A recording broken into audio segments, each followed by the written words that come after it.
Khama Ganesa. This is Explore Vidhu and I welcome you all to my channel. आज का video शुरू करने से पहले एक छोटा सा अनाउंसमेंट। सबसे पहले एक special thanks and shout out to mister Shreyansh Singh Rathore. इस वीडियो को बनाने में उन्होंने शुरू से लेके और वीडियो का शूट खत्म होने तक मेरी बहुत हेल्प की है, और सच कहूँ तो उनके बिना ये वीडियो का जो शूट है वो कंप्लीट ही नहीं हो पाता। So once again thank you so much mister Shreyansh Singh Rathore. अब बात करते हैं आज के लोकेशन के बारे में। आज का वीडियो कोटा की एक ऐसी जगह के बारे में है जिसे देखा तो कोटा वालों ने बहुत है, लेकिन उसके असली इतिहास, उसके रहस्य और उसके पीछे छुपी कहानियों के बारे में शायद ही कोई जानता हो, और जानते भी होंगे तो बहुत कम लोग इसके बारे में जानते होंगे। तो प्लीज़ इस वीडियो को एंड तक ज़रूर देखिएगा, और अगर मेरा ये कंटेंट पसंद आए, मेरा ये वीडियो पसंद आए तो लाइक और शेयर ज़रूर कीजिएगा, और वीडियो देखने के बाद में वीडियो को हाइप करना मत भूलिएगा प्लीज़। तो अब चलते हैं आज के वीडियो की तरफ। इतिहास जब सिर्फ किताबों में ना हो बल्कि हवेलियों की दरारों में सांस ले रहा हो, तब वो जगह सिर्फ इमारत नहीं रहती, वो बन जाती है एक जीती जागती कहानी। राजस्थान के कोटा शहर में बसी है एक ऐसी ही कहानी सत्ता की साजिशों, राजनीति की चालों और एक ऐसे दीवान की जिसे इतिहास में जालिम कहा गया।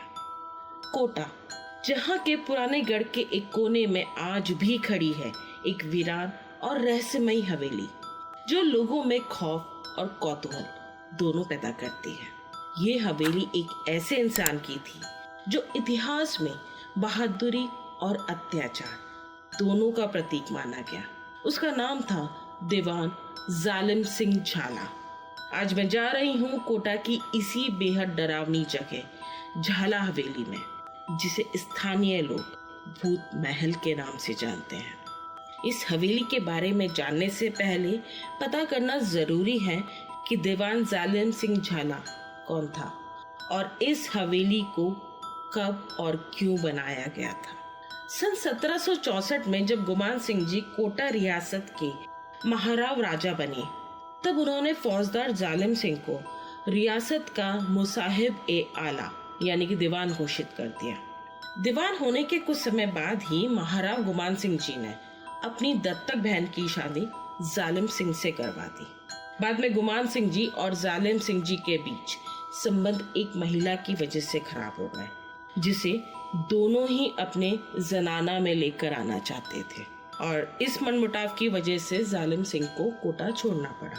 सन 1771 में जब महाराव गुमान सिंह जी मृत्युशैया पर आ गए, तब उन्होंने जालिम सिंह को वापस कोटा बुलाया। जब जालिम सिंह वापस कोटा लौटे तो उन्हें उनकी दीवान की पदवी लौटा दी गई। साथ ही गढ़ पैलेस में उनके निवास के निर्माण के लिए एक हिस्सा भी दिया गया। गुमान सिंह जी की मृत्यु के समय पर उनके बेटे उम्मेद सिंह जी प्रथम मात्र 10 साल के ही थे। इस वजह से उम्मेद सिंह जी को राजा घोषित करके उनका पूर्ण संरक्षण दीवान जालिम सिंह को दे दिया गया। यही वो समय था जब मंत्री होते हुए भी कोटा का असली शासक दीवान जालिम सिंह बना। जालिम सिंह ने राज्य को एक नई दिशा दी, सैन्य बल मजबूत किए, राजकोष को भरा और अंग्रेजों के साथ ऐसे नपे तुले रिश्ते बनाए कि कोटा की सत्ता उनके इशारे पे चलने लगी। ये सारा काम गढ़ के बाहर रहकर पूरा कर पाना संभव नहीं था, इसलिए जालिम सिंह ने गढ़ में झाला हवेली का निर्माण करवाया। जब तक जालिम सिंह जीवित रहे, इसी हवेली से राजपाट संभालते रहे। जालिम सिंह की मृत्यु के बाद झाला हवेली के पीछे का यह हिस्सा कभी रानियों के त्योहार और उत्सव मनाने का स्थान बना, तो कभी सैनिकों के रहने और कैदियों को प्रताड़ित करने की जगह। ये हवेली उनकी राजनीतिक शक्ति और विलासिता का प्रतीक मानी जाती थी। हवेली का निर्माण राजस्थानी और मुगल वास्तुकला के मिश्रण से हुआ था। विशाल दरवाजे, जालियों वाली खिड़कियां, ऊंची छतें और चारों ओर फैला हुआ परिसर इसे बेहद भव्य बनाता है। जालिम सिंह को चित्रकला का अत्यंत शौक था। यही कारण था कि पूरी झाला हवेली कोटा शैली की नायाब चित्रकारी और दुर्लभ पेंटिंग से सजी हुई थी। लेकिन वर्ष 1886 में हवेली में रखे बारूद ने अचानक लगी आग में एक भीषण विस्फोट को जन्म दिया, जिसे हवेली के कई हिस्सों में आग फैल गई। इस हादसे के बाद पूर्व महाराव बृजराज सिंह जी ने वहां मौजूद अमूल्य कलाकृतियों और ऐतिहासिक पेंटिंग्स को संरक्षित करने के उद्देश्य से उन्हें नेशनल म्यूजियम न्यू दिल्ली भिजवा दिया।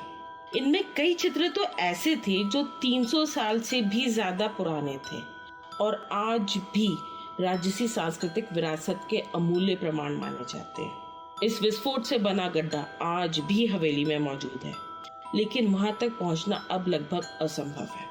वजह है हवेली की जीर्ण शीर्ण हालत और चारों तरफ फैला हुआ घना जंगल, जिसने इस जगह को पूरी तरह से ढक लिया है। स्थानीय लोगों का मानना है कि हवेली की निचली मंजिल और तहखाने में कभी भारी मात्रा में बारूद रखा जाता था। हैरानी की बात यह है कि उस दौर का कुछ गोला बारूद आज भी हवेली के भीतर मौजूद है। स्थानीय लोगों के अनुसार करीब 40 साल पहले गढ़ से लगभग 1 किलोमीटर दूर अफीम गोदाम नामक एक जगह पर एक पंडित जी का परिवार रहता था।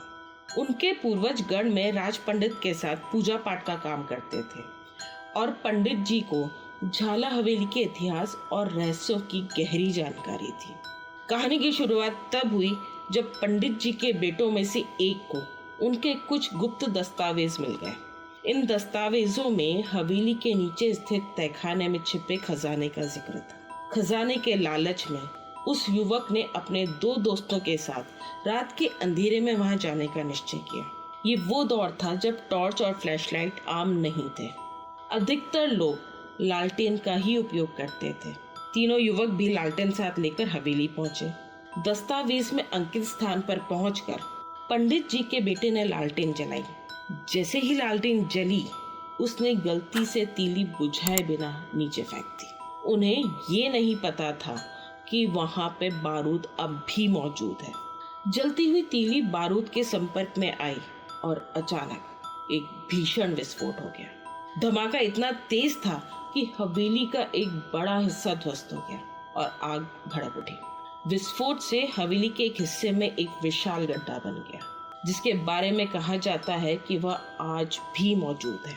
उस रात तीनों में से केवल एक ही युवक जीवित बच पाया, लेकिन उसकी हालत काफी लंबे समय तक गंभीर रही। बाकी 2, जिनमें पंडित जी का बेटा भी शामिल था, उसी धमाके में मारे गए। तब से लेकर आज तक ये हवेली न सिर्फ वीरान पड़ी है, बल्कि पूरी तरह से जीर्ण शीर्ण खंडर में बदल चुकी है।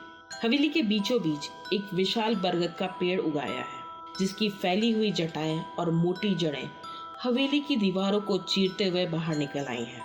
मानो इसने पूरी हवेली को अपने आगोश में कैद कर लिया हो। दूर से देखने पर यह बरगद कई फुट ऊंचा दिखाई देता है और इसकी फैली शाखाएं हवेली के टूटे फूटे ढांचे के साथ मिलकर इसे और भी भयावह और रहस्यमय रूप देते हैं।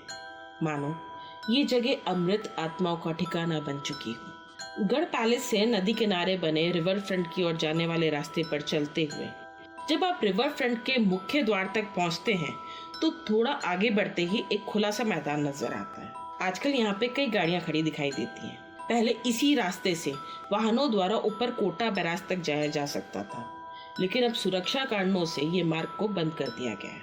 लेकिन पैदल यात्री अब भी यहाँ से ऊपर जा सकते हैं। इस जगह से उल्टी दिशा में नजर डालते हैं तो गढ़ पैलेस का पिछला हिस्सा दिखाई देता है। सामने बनी दीवार के एक कोने से कुछ पुरानी सीढ़ियां ऊपर की ओर जाती हैं। इन सीढ़ियों के अंत में एक प्राचीन गणेश मंदिर स्थित है, जहां आज भी श्रद्धालु पूजा पाठ करने आते हैं। मंदिर के कोने से एक और सीढ़ियों का सिलसिला ऊपर की ओर चढ़ता है, जो अंततः कोटा बैराज जाने वाले मार्ग से जुड़ जाता है। इस रास्ते पर कुछ ही कदम बढ़ते ही एक वीरान बगीचा नजर आता है। जंगली घास और सूखी पत्तियों से भरे इस बगीचे के बीच से पत्थरों का एक सकरा रास्ता निकलता है, जो सीधा चंबल नदी की ओर जाता है। इसी रास्ते पर आगे बढ़ते हुए पेड़ों की छांव और खामोशी के बीच हम पहुंचते हैं झाला हवेली के पिछले हिस्से के सामने। एक खामोश लेकिन अपने भीतर कई कहानियां और रहस्य छुपाए खड़े खंडहर के पास। खंडहर के सामने अब घनी झाड़ियां और कुछ जंगली पेड़ उग रहे हैं। कभी ये जगह एक खूबसूरत सुसज्जित बगीचा हुआ करती थी, जहाँ फूलों की महक और चिड़ियों की चहचहाहट गूंजती थी। झाला हवेली 3 ओर से चंबल नदी से घिरी हुई है। इसका निर्माण गढ़ पैलेस के चारों ओर बने 11 परकोटों में से एक पर करवाया गया था, जिससे ये न केवल सुंदरता बल्कि रणनीतिक दृष्टि से भी महत्वपूर्ण स्थान रखती थी। हवेली से नीचे चंबल की ओर झांकने पर पानी के किनारे एक पुरानी छतरी नजर आती है। कभी ये छतरी बुर्ज की दीवार पर स्थित थी, लेकिन कोटा बराज बनने के बाद इसका नजारा बदल गया। जिस स्थान पर चंबल की लहरें बह रही हैं, वहाँ बराज बनने से पहले कई मीटर नीचे नदी बहा करती थी। तब यहाँ पर एक छोटी पुलिया हुआ करती थी, जिसके सहारे लोग नदी पार करके गढ़ तक पहुँचते थे। बराज बनने के साथ ही वो पुलिया गायब हो गई और बुर्ज के नीचे का पूरा इलाका पानी में समा गया। हवेली के एक टूटे हुए हिस्से से होकर हम अंदर पहुंचे। यकीन मानिए, ये जगह दिन में भी किसी की रूह को कपा देने के लिए काफी है। जब हम हवेली के खंडरों में पहुंचे, तब चारों ओर घोर सन्नाटा छाया हुआ था। सिवाय चमगादड़ों की फड़फड़ाहट और उनकी अजीब सी चीखों के कोई और आवाज नहीं थी। कभी कभी चमगादड़ों की चीखें इस तरह से गूंज उठती थीं कि हमें ऐसा भ्रम होता था मानो किसी औरत के पैरों में पायल हो और वो धीरे धीरे इस उजाड़ हवेली में टहल रही हो। हिम्मत जुटा हम लोग आगे बढ़ते गए। एक गलियारे से गुजरते हुए, जिसके झरोखों से हवेली का बड़ा सा आंगन दिखाई दे रहा था, हमारी नजर एक अजीब से दृश्य पे पड़ी। आंगन में बरगद का वही विशाल पेड़ था जो दूर से दिखाई दिया करता था, जिसकी मोटी मोटी जड़ें एक दूसरे में उलझी हुई नीचे जमीन तक पहुंच रही थी और ऐसे फैल गई थी कि वे पेड़ के असली तने की पहचान मिटा चुकी थी। चारों ओर सूखे पत्तों का ढेर था, जैसे सालों से किसी ने उनके ऊपर कदम तक न रखा हो। तभी अचानक ऊपर से धम धम धम की तेज आवाजें गूंजने लगी। ऐसा लग रहा था जैसे ऊपर की मंजिल पर कोई भारी सामान पटक रहा हो। हम एक पल को ठिठके।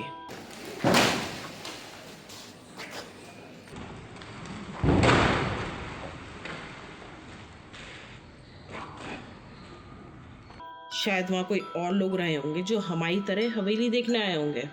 अभी हम उन आवाजों से संभले भी नहीं थे। हमें ऐसा लगा जैसे हमें कोई फुसफुसाहट सुनाई थी। हमने चौकन्नी नजरों से चारों ओर देखा।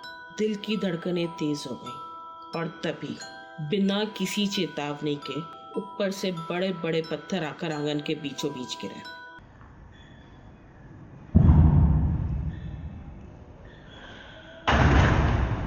पत्थरों की वो तेज आवाज सुनकर हमारे दिल की धड़कन रुक सी गई। ये समझ पाना मुश्किल था कि ये सिर्फ एक संयोग था या हवेली में हम वाकई अकेले नहीं थे। बस ये जानने के लिए कि ऊपर आखिर हो क्या रहा है और वहाँ कौन हो सकता है, हमने हिम्मत जुटाई और ऊपर की ओर बढ़ने का फैसला किया। भूल भुलैया जैसे रास्ते और सकरी सीढ़ियों से होते हुए हम ऊपर की मंजिल पर पहुंचे, लेकिन वहाँ कोई नहीं था। सिर्फ पुरानी जर्जर दीवारें थी, काली पड़ चुकी और नमी और बारिश के मौसम में जमी हुई काई से ढकी हुई। हवा में सीलन की गंध घुली थी और उस सन्नाटे में हमारे कदमों की आहट भी अनजाने डर का एहसास करा रही थी। हमने कुछ पुराने वीरान कमरों को पार किया और एक खुली जगह पर पहुंचे। वहाँ दोनों ओर बारादरी जैसी संरचनाएं थी। शायद कभी ये जगह शाही मनोरंजन के लिए रही होंगी या फिर कोई राशि मंत्रणा स्थल, लेकिन अब ये सिर्फ इतिहास का एक मौन गवाह बनकर खड़ा था। पास ही एक सीढ़ी ऊपर की ओर जा रही थी। जैसे हम चढ़ने लगे, बीच की कुछ सीढ़ियां गायब मिली। शायद वक्त के साथ वो ढह गई। सावधानी से एक एक कदम रखते हुए हम ऊपर पहुंचे। वहां हमारे सामने चंबल नदी का विहंगम दृश्य था। कुछ पलों के लिए हवेली का डर, वो अजीब आवाजें, वो रहस्यमयी फुसफुसाहट, हम जैसे सब भूल गए थे। सिर्फ तेज बहते पानी की गूंज और दूर दूर तक फैला नजारा। वहां से नीचे उतरकर हमने हवेली के दूसरे हिस्से की खोजबीन शुरू की। तीसरी मंजिल पर जाने का कोई सीधा रास्ता नहीं था। शायद समय के साथ वो हिस्सा ढह चुका था। सीढ़ियों के पास बने एक पुराने रोशनदान से होकर किसी तरह हम तीसरी मंजिल पर पहुंच गए। यहाँ की दीवारों पर अब भी कोटा की मशहूर कलमकारी के चित्र दिखाई दे रहे थे। कुछ धुंधले, कुछ आधे मिट चुके और कुछ ऐसे जैसे किसी ने कल ही उकेरे हो। देखभाल के अभाव में ये मंजिल भी बाकी हवेली की तरह खंडर बन चुकी थी। आगे बढ़ते हुए हमें ऊपर जाने का कोई रास्ता नहीं दिखा, तो हम वापस लौटने लगे। एक और हमें कुछ और सीढ़ियां नजर आई। जिज्ञासावश हम उन सीढ़ियों पर चढ़ने लगे। ये सीढ़ियां हमें हवेली के शीश महल तक ले आई। यहाँ की पुरानी काली पड़ चुकी दीवारें बरगद की जड़ों और हरी काई से पूरी तरह ढक गई थी, जैसे समय ने इन्हें अपने कब्जे में ले लिया हो। एक तंग गलियारे से होते हुए हम उस झरोखे तक पहुंचे जो इस हिस्से के बिल्कुल अंत में चंबल की ओर था। झरोखों से देखने वाला दृश्य मन मोह लेने वाला था। चारों ओर फैली चंबल नदी, दूर खड़ा कोटा बैराज और दूसरी ओर खड़ा कोटा थर्मल पावर स्टेशन। हम सभी उस दृश्य में खो से गए, जैसे हवेली का डर कुछ पलों के लिए पीछे छूट गया। लेकिन तब भी मुझे एहसास हुआ मेरे ठीक पीछे कोई खड़ा है। एक ठंडी हवा मेरी गर्दन को छूकर गुजरी और जैसे ही मैंने मुड़कर देखा, वहां कुछ नहीं था। मेरी रीढ़ में सिहरन दौड़ गई, दिल की धड़कनें तेज हो गई, लेकिन मैंने कुछ नहीं कहा, बस चुपचाप अपने साथियों से नीचे उतरने को कहा। मेरे स्वर में छुपा तनाव शायद सभी ने महसूस कर लिया था और बिना कुछ पूछे हम सभी जल्दी जल्दी नीचे उतरने लगे। जब हम वापस पहली मंजिल पर पहुंचे तो वहां से नीचे ग्राउंड फ्लोर पर जाने के लिए कुछ टूटी फूटी सीढ़ियां नजर आई। उन्हें देखकर ये अंदाजा हो गया था कि उन पर उतरना जोखिम भरा है, लेकिन हमारी जिज्ञासा उस डर से कहीं ज्यादा थी। सावधानी से कदम रखते हुए हम नीचे उतरे और सीधे उस विशाल बरगद के पास पहुंचे। वही बरगद जिसने पूरी हवेली को अपनी जड़ों और शाखाओं में जकड़ रखा था। यहाँ पहुंचकर न जाने क्यों मुझे ऐसा लगा जैसे हवा अचानक भारी हो गई। सांस लेना मुश्किल लगने लगा, लेकिन मैंने इस पर ज्यादा ध्यान नहीं दिया। मेरी आंखें विस्मय से हर कोने को देख रही थी और अजीब तरीके से मेरा मन उस जगह की ओर खिंचता जा रहा था। तभी पेड़ के पीछे हमें कुछ अंधेरे कमरे दिखाई दिए। मैं जैसे किसी ताकत के वशीभूत होकर उनकी ओर बढ़ने लगी, ये जानते हुए भी कि वहां जाना खतरनाक हो सकता है। चारों ओर चमगादड़ों की फड़फड़ाहट और आवाजें गूंज रही थी।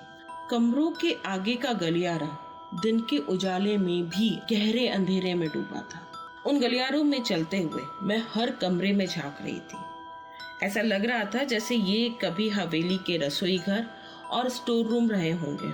लेकिन हैरानी की बात ये थी कि बाहर की तपती गर्मी के बावजूद वहां का माहौल असामान्य रूप से ठंडा था। इतना ठंडा कि रोंगटे खड़े कर देने के लिए काफी था। जब हम आखिरी कमरे के पास पहुंचे, तभी अचानक मुझे महसूस हुआ एक ठंडी हवा का झोंका मेरे आर पार निकल गया। उसी पल मेरे साथी ने भी कुछ अजीब महसूस किया। उस झोंके के टकराते ही मेरे मुंह से बिना कुछ सोचे समझे कुछ शब्द निकले।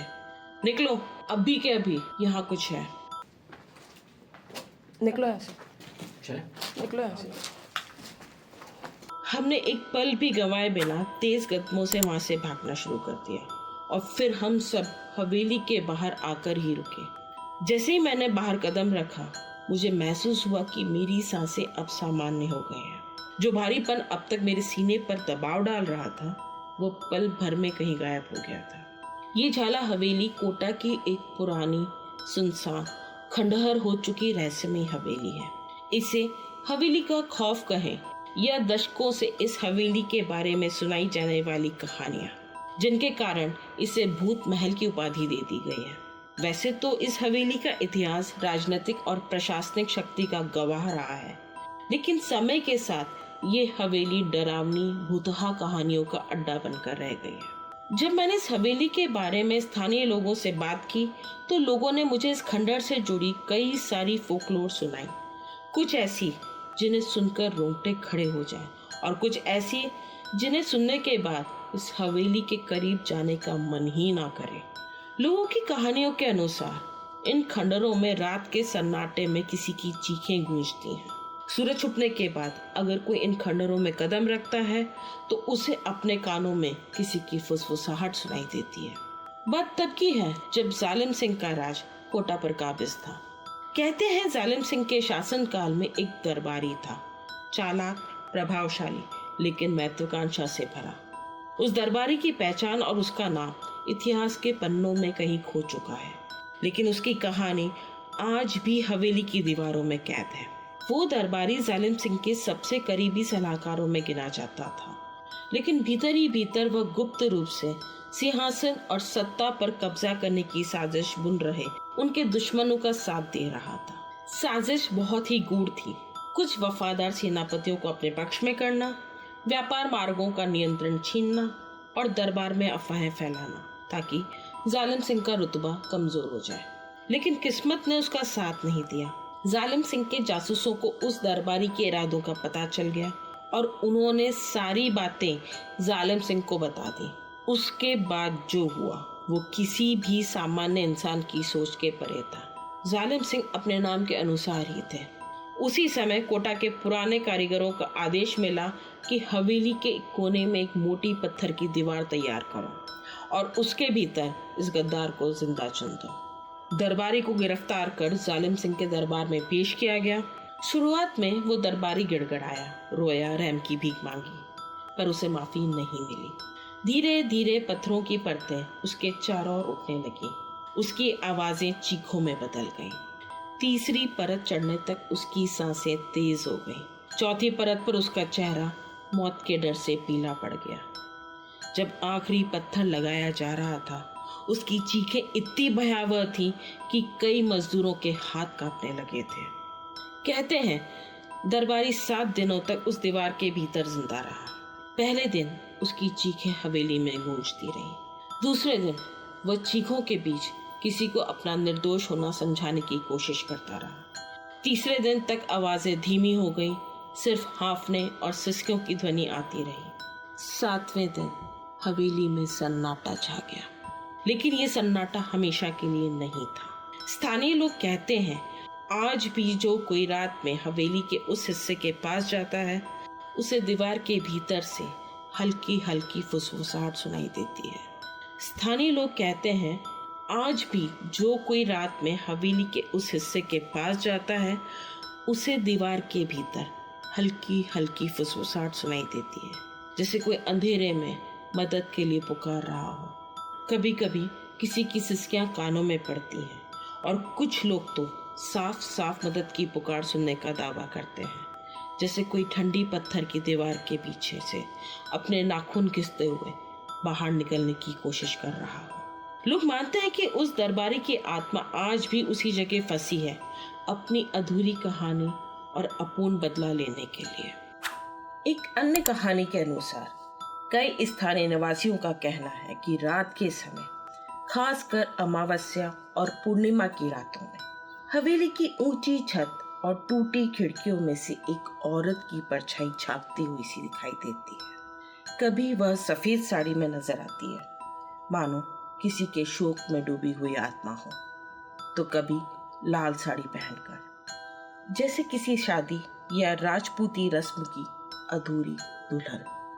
कहते हैं कि ये आत्मा एक राजघराने की स्त्री की है, जिसे राजनीतिक और पारिवारिक कलह में धोखे से जहर देकर के मार दिया गया था। कुछ लोगों के अनुसार उसकी मौत को राज रखकर चुपके से उसका अंतिम संस्कार कर दिया गया, तो कुछ के अनुसार उसकी लाश को पीछे चंबल में बहा दिया गया था। कारण और कहानी कुछ भी रहा हो, पर उसकी आत्मा हवेली से बंध गई और आज भी वहीं है। लगभग 20 साल पहले एक स्थानीय पत्रकार ने इन कहानियों की सच्चाई का पता लगाने का फैसला किया। वो अपने कैमरे और टॉर्च के साथ रात के अंधेरे में हवेली पहुंच गया। हवेली पहुंचकर वह झरोखे के सामने खड़ा होकर कुछ होने का इंतजार करने लगा। रात के अंधेरे और सन्नाटे में घंटों इंतजार करने के बाद अचानक उसने देखा कि ऊपर एक झरोखे से एक औरत झांक रही थी। उसके बाल खुले हुए थे, साड़ी का पल्लू आधे चेहरे को ढके हुए था। और उसकी आंखें चमक रही थी। पत्रकार ने बिना देर किए अपना कैमरा चालू किया और कैमरे का बटन दबा दिया। जैसे ही फ्लैश चमका, कैमरे से एक चिंगारी निकली और वो जल उठा। पत्रकार के हाथ जल गए और कैमरा वहीं पिघल गया। उस घटना के बाद पत्रकार महीनों तक बिस्तर पे पड़ा रहा। वो बार बार कहता था कि वो औरत अब भी मेरे कमरे में खड़ी रहती है, मुझे घूरती है। डॉक्टर ने उसकी बीमारी को मानसिक तनाव और भ्रम बताया, लेकिन स्थानीय लोग आज भी मानते हैं कि उस पर हवेली की आत्मा का साया था। सच क्या है मुझे नहीं पता। लोगों का कहना है कि अगर कोई रात के समय हवेली की छत या झरोखे की तस्वीर लेने की कोशिश करता है तो उसका कैमरा काम करना बंद कर देता है। मोबाइल फोन अचानक हैंग हो जाते हैं या जो तस्वीरें आती भी हैं तो वो अजीब धुंधली या डिस्टॉर्टेड आती हैं। खंडहर बन चुकी झाला हवेली के बीचों बीच खड़ा है वो विशाल बरगद का पेड़। कहते हैं कि ये पेड़ केवल पेड़ नहीं है, बल्कि हवेली की बर्बादी और रहस्यों का गवाह भी है। इसकी जटाएं हवेली की टूटी दीवारों से लिपटी हुई हैं। इसकी शाखाएं मानो आकाश को नहीं बल्कि किसी दूसरी दुनिया को छू रही हैं। स्थानीय लोग बताते हैं कि रात के समय इस पेड़ के आसपास से अजीब सी फुसफुसाहट आती है, जैसे कोई अंधेरे में छिपकर धीरे धीरे बात कर रहा हो। कुछ ने तो दावा किया है कि पेड़ की डालियों पर एक सफेद मानवीय परछाई दिखाई देती है, जो कि पास जाने पर अचानक हवा में गायब हो जाती है। किंवदंती तो ये भी है कि हवेली के वीरान हो जाने के बाद लोग इस पेड़ के पास तंत्र मंत्र करने लगे। यहीं इस पेड़ के नीचे बलि भी दी जाती थी, काले जादू और तांत्रिक विधियों के लिए। इस पेड़ के आसपास एक अनजाना डर हमेशा महसूस होता है। हैरानी की बात यह है कि हवेली का बाकी हिस्सा गर्म और घुटन भरा लगता है, लेकिन जैसे ही कोई इस बरगद के पेड़ के पास पहुंचता है, अचानक ठंडी हवा का झोंका उसे छू जाता है। एक ऐसी ठंडक जो प्राकृतिक नहीं लगती, बल्कि जैसे कोई अदृश्य शक्ति आपको छू कर निकल गई हो। लोग बताते हैं कि एक बार कुछ लड़कों में शर्त लगी कि एक रात हवेली के उस बरगद के नीचे कुछ समय गुजार के आना है। एक लड़के ने हिम्मत करके बरगद के नीचे रात में कुछ समय बिताने की कोशिश की थी, पर वो लड़का रात भर बाहर नहीं आया। डर के कारण कोई उसे देखने अंदर भी नहीं गया।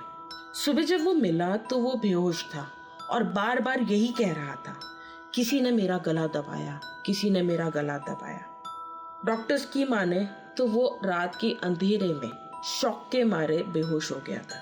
वहीं स्थानीय लोगों का मानना कुछ और है। झाला हवेली एक समय पर सत्ता, वैभव और रौनक की गवाह रही ये इमारत आज वीरान, खंडहर और रहस्यमयी कहानियों का पर्याय बन चुकी है। दशकों से यहाँ के अंधेरे गलियारे और टूटी दीवारों के पीछे भूत प्रेत की दास्तानों का सिलसिला चलता आ रहा है। बरगद का पेड़, रहस्यमयी झरोखे और खामोश कमरों से उठती आहटें हर किसी को सिहरन का एहसास कराती हैं।